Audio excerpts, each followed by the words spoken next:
থেকে শুরু হলো অন্ধকারের গল্প। আমি এই মুহূর্তে যে গল্পটি শেয়ার করতে যাচ্ছি, এই গল্পটি আমার নিজের জীবনের সাথে মিলিয়ে কল্পনা করে লেখা। আমি আমান। 2018 সালে নাটোরের সিংড়া থেকে রাজশাহীতে এসেছি এক নতুন জীবনের খোঁজে। এই শহরটাকে নিজের মতো করে গড়ে নিয়েছিলাম।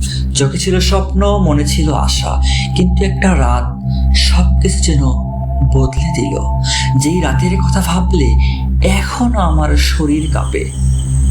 রাত তখন 12:30। রাজশাহীর টি-বাদে একটু বসে থাকার পরে আমরা তিনজন, আমি, সোহেল আর মমিনুল, পদ্মা গার্ডেন ধরে হাঁটতে হাঁটতে ফিরছিলাম। পদ্মার হাওয়ায় একটু কাঁপুনি ধরছিল, কিন্তু ভয় লাগার কিছু ছিল না। তালাইমারির থেকে ঘুরতেই আমার ফোনটা বাজে। অপরিচিত একটা নাম্বার। আমি ধরলাম। ফিসফিস করে একটা কণ্ঠে বলল, তুমি কি আমান?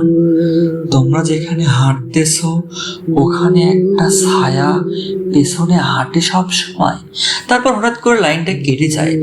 আমরা থমকে দাঁড়াই, চারপাশে তাকাই, কেউ নেই, শুধু রাতের বাতাস আর নীরবতা। ভদ্রমোড় পেরিয়ে যখন আমরা মেসের দিকে ফিরি, আমি হঠাৎ দেখি একটা ছায়া আমাদের আগেই দরজার সামনে দাঁড়িয়ে। সোহেল বলে, বন্ধু, আমার তো মাথা ঘুরতেছে।